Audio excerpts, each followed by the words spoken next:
3 years ago, I stood in my garden on the 1st of May, holding a tray of tomato seedlings. Beautiful, 8 weeks old. Perfect green leaves. I was proud. My neighbor walked by, looked at my tray, looked at his garden, and laughed. Not mean, just tired.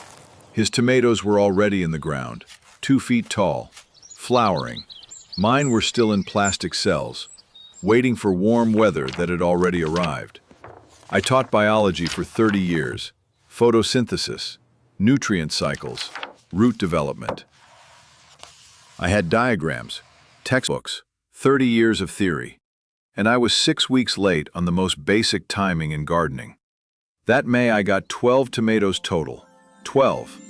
My neighbor got 43. Same seeds, same soil, same sun.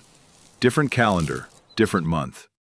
That's when I learned something no textbook ever taught me. April isn't a suggestion. April is the deadline, and I had missed it. Here's what nobody told me when I started. There are 2 types of gardeners in this world. Those who plant in April and eat all summer, and those who plant in May and buy tomatoes at the store.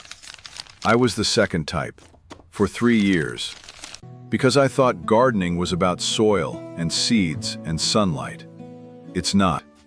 Gardening is about windows, and April is the last window before the heat slams it shut. Think of it like a final exam. You can't cram the night before and expect an A. The garden doesn't grade on effort, it grades on timing. I spent 30 years giving pop quizzes.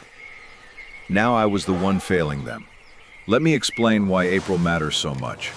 In April, your soil is still cool, 50 to 60 degrees, perfect for roots to establish before the plant has to support leaves, flowers, fruit. A tomato planted in April spends 6 weeks building a root system the size of a basketball. Same tomato planted in May.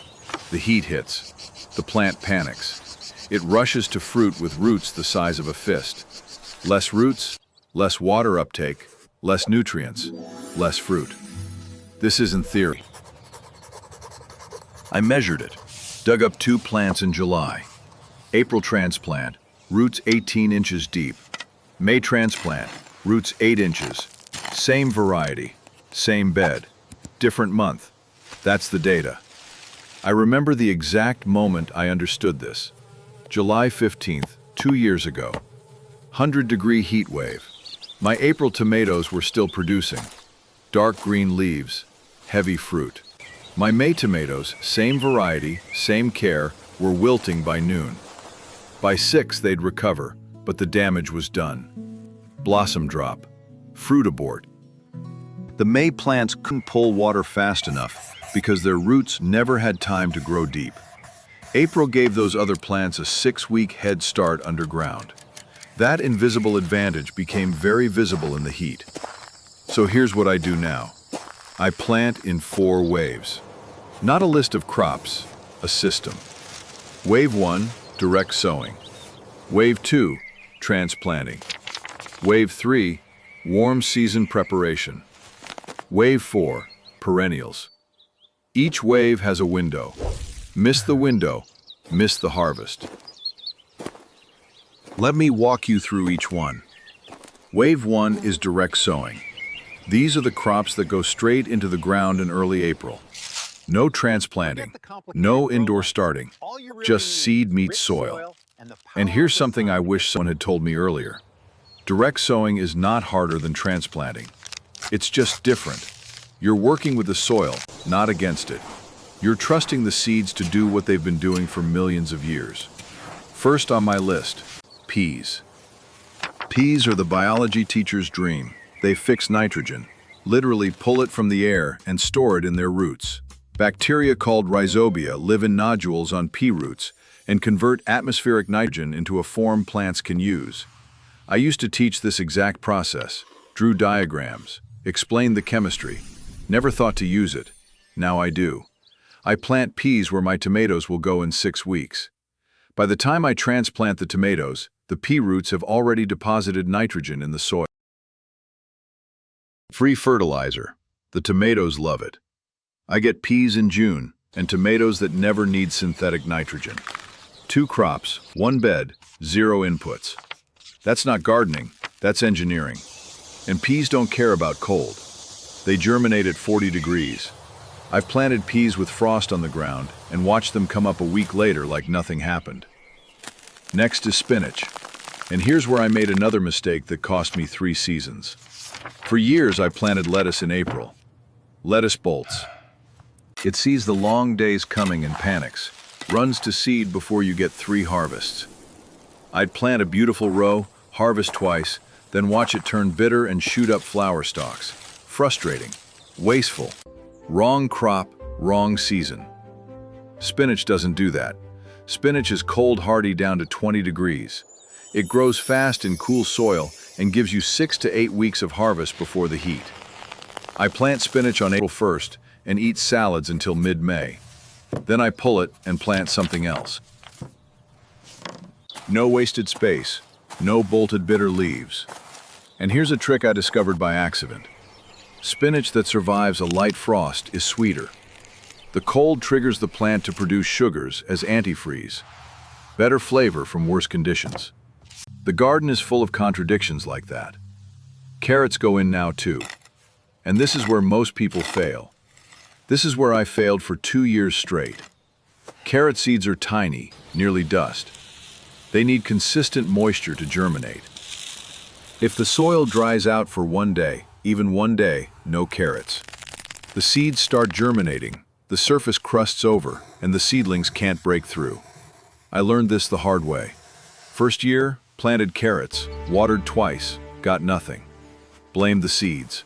Second year, new seeds, same result. Blamed the soil. Third year, covered the row with burlap, watered every single day, got a forest. The trick is patience. Carrots take 2 to 3 weeks to germinate. You'll think they're dead. You'll want to replant. Don't. They're not dead. They're just slow. Keep the soil moist. Trust the process. By July, you'll have carrots the length of your forearm and the satisfaction of finally passing a test you failed twice. There's a metaphor here, and I don't think it's subtle. 30 years of teaching, and I had to learn patience from a carrot. Beets are forgiving. I tell new gardeners to start with beets because beets don't judge you. Beets are the A students of the vegetable garden.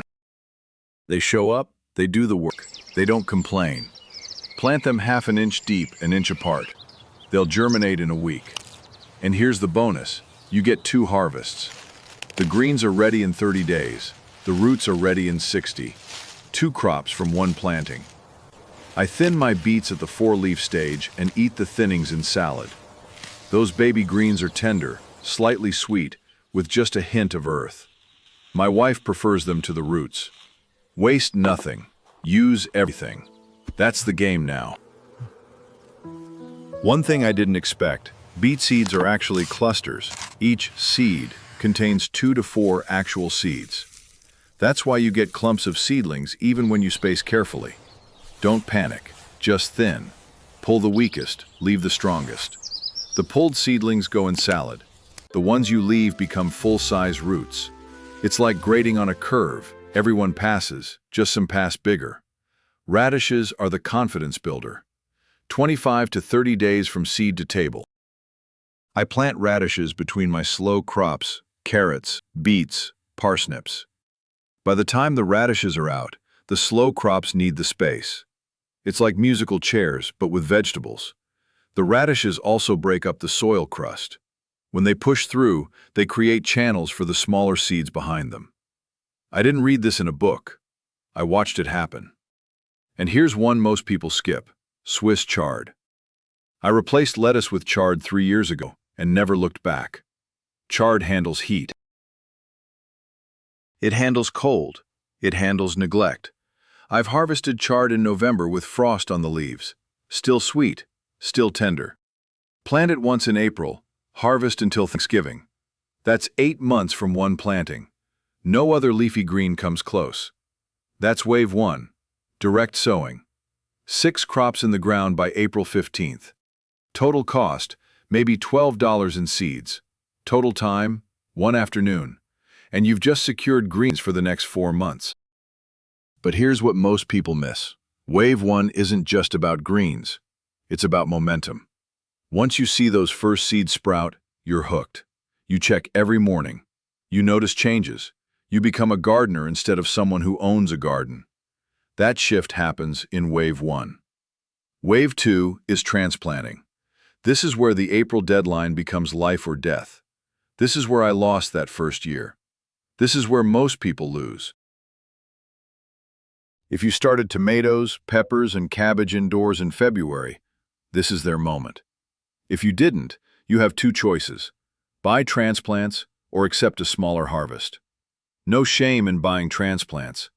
I buy them half the time now. Life gets busy. Seeds get forgotten. The important thing is getting plants in the ground in April, not where those plants came from. I did the math once.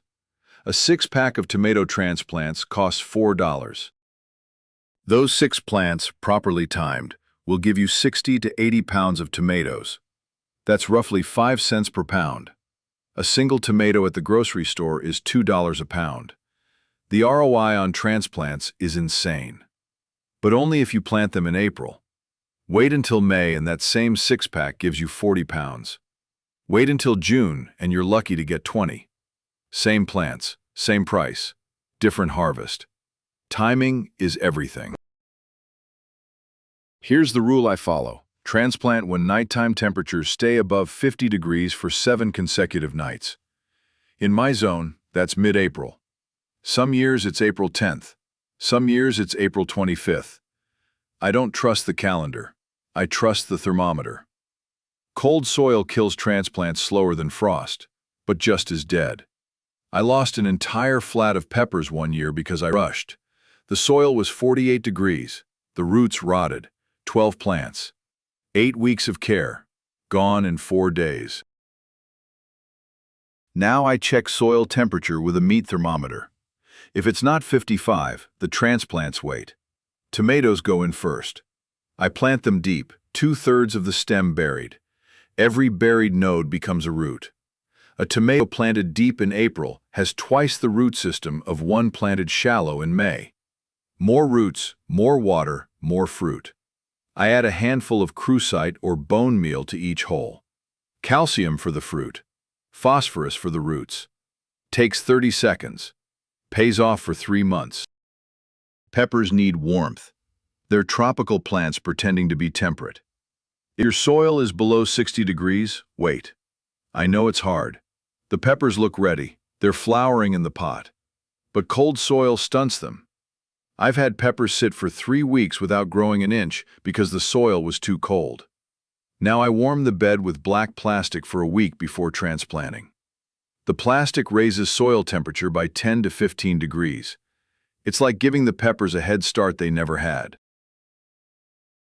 Cabbage, broccoli, and their cousins. They like it cool.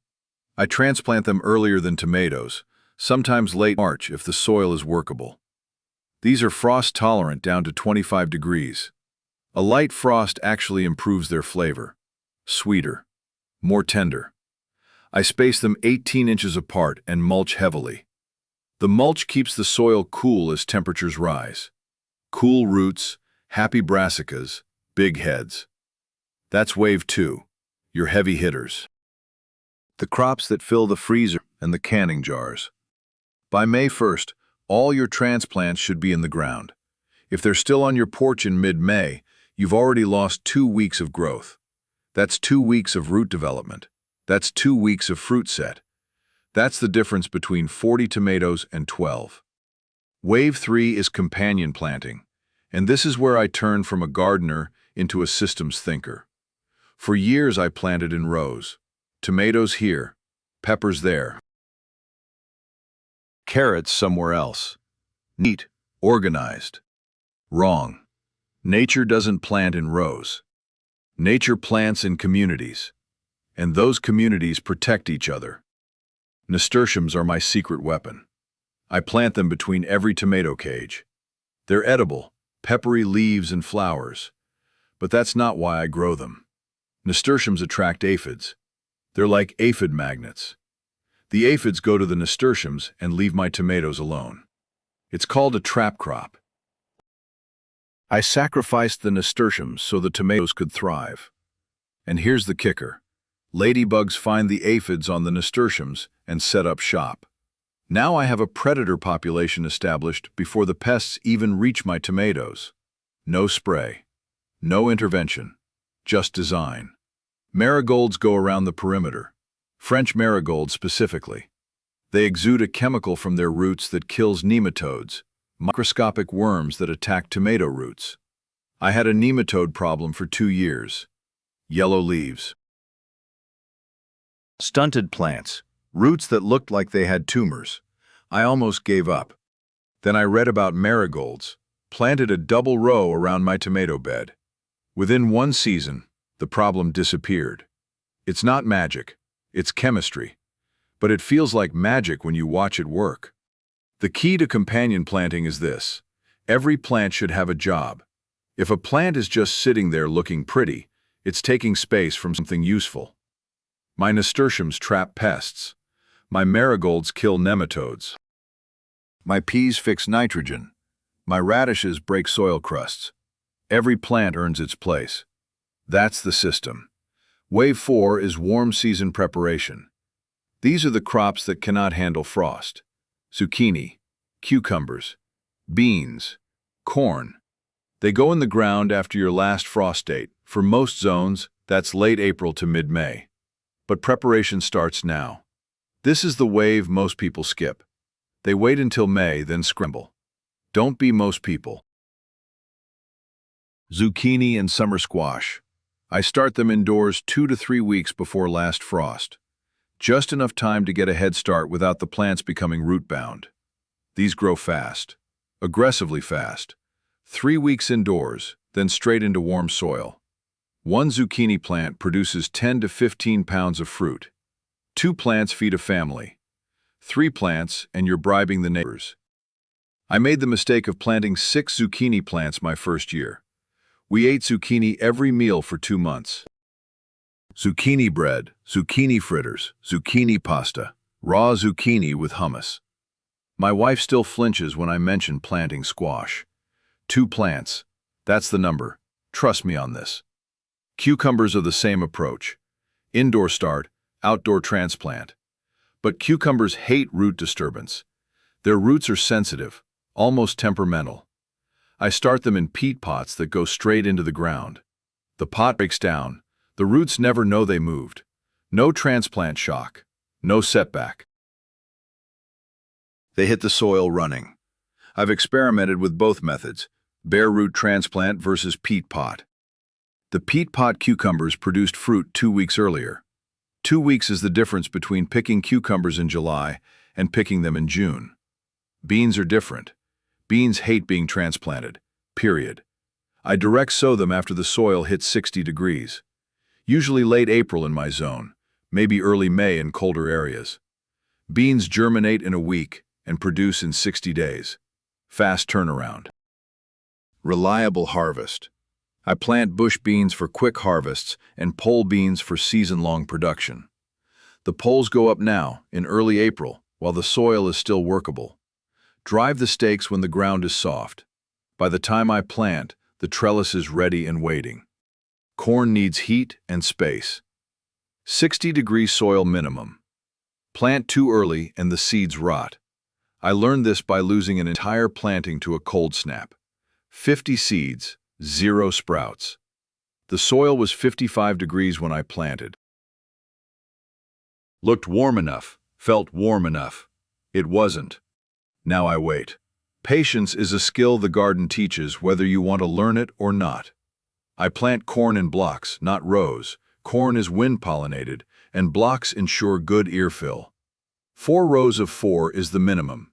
Anything less, and you get empty cobs. I learned this by wasting an entire summer on 2 lonely corn rows. Beautiful plants, tall stalks, gorgeous tassels, no kernels. The wind blew the pollen past the silks. There was no neighboring row to catch it. I harvested 17 cobs that year, all of them hollow. It felt like handing in a perfect essay and getting an F because you forgot to write your name. The technical execution was flawless. The fundamental setup was wrong. Lesson accepted. And now we come to the perennials. Wave 4 includes the crops you plant once and harvest for decades. April is your window, because these plants need time to establish before summer stress hits. Every week of root development in spring is a week of resilience in summer. Strawberries go in now, not for fruit this year, for roots. I plant June-bearing varieties and pinch off every flower the first season. It hurts. Physically hurts. Those little white flowers are so tempting. They're promises. They're the reason you planted strawberries in the first place. But removing them forces the plant to invest in runners and roots instead of fruit. You're trading this summer's harvest for every summer after. Year 1, no berries, lots of runners. Year 2, a pound of berries per plant. Year 3, 2 pounds per plant, runners everywhere. By year 5, you're giving strawberries away. You're making jam. You're freezing bags for smoothies. That's the trade. 1 year of patience for 5 years of abundance. Maybe 10 years. My neighbor's strawberry bed is 12 years old, still producing, still spreading. I remember picking my first real strawberry harvest, second season, early June. The berries were warm from the morning sun, smaller than store-bought but twice as sweet. I stood in the garden eating them straight off the plant, juice running down my chin, thinking about all the students I'd taught who would never taste this. That's when gardening stopped being a hobby and became something else, something I needed. Asparagus is a 20-year investment. I planted a bed 4 years ago. 2-year-old crowns, 24 plants, $60 total. First 2 years, no harvest. I just watched them grow, cut the ferns in fall, mulched in winter. Year 3, a handful of spears. This year, enough asparagus for a meal every other day from April to June. And the bed will produce for another 16 years. Do the math. $60 for 20 years of harvests. That's $3 a year. A single bunch at the store costs more. And here's one most people forget: horseradish. Plant it once, harvest forever. Maybe 2 forever, it spreads. I put mine in a raised bed with buried barriers. Every fall I dig a few roots, grate them fresh, and my sinuses have never been clearer. The plant doesn't care about neglect. It doesn't care about pests. It just grows. For 30 years I taught about plants like this: aggressive perennials, rhizome spreaders. I called them weeds. Now I call them dinner. That's the system. 4 waves. Direct sowing in early April. Transplanting in mid-April. Warm season crops in late April. Perennials whenever you can get them in the ground. By the time May arrives, your garden is full. Not with hope, with plants. Not with plans, with roots. Not with intentions, with food in the making. Every week you waited, you gave away. Every Sunday you spent thinking about gardening instead of doing it. That was a Sunday the roots weren't growing. The soil doesn't care about your schedule. The calendar doesn't negotiate. The sun keeps moving, the heat keeps coming, and the window keeps closing. I used to think gardening was about summer, the hot days, the long evenings, the watering, the weeding, the harvesting. Those postcard moments where you're standing in the golden hour with a basket of tomatoes looking like a magazine cover. I was wrong. Summer is just the harvest. Summer is just cashing the check. The garden is made in April. The decisions you make in these 4 weeks determine whether you eat from your backyard or from the produce aisle, whether you give vegetables away or buy them in plastic. Last April, I walked out at 6 in the morning, coffee in hand, bare feet on cold grass. The peas were climbing their trellis, 3 inches overnight. The spinach was ready for the first cut, dark green and reaching for the sun. The tomato transplants had new growth at the tips, that bright, pale green that means the roots have taken hold. Everything was working. Everything was on schedule. Everything was teaching me something I should have learned decades ago. My neighbor wasn't awake yet. His garden was still bare soil, still waiting, still a month behind. I didn't laugh. I remembered being him. 3 years ago, holding that tray of seedlings in May, wondering why I was already behind. Wondering what everyone else knew that I didn't. They knew April. That's all. Just April. The garden teaches you things no classroom can. That timing matters more than effort. That systems beat lists. That patience has a yield curve. That one good April is worth 3 good summers. I spent 30 years at the front of a classroom explaining how plants grow, drawing diagrams, citing textbooks, giving grades. It took 1 season in the dirt to learn when they grow, and another season to learn why that matters more than the how. The soil doesn't lie. It just shows you what you didn't know yet.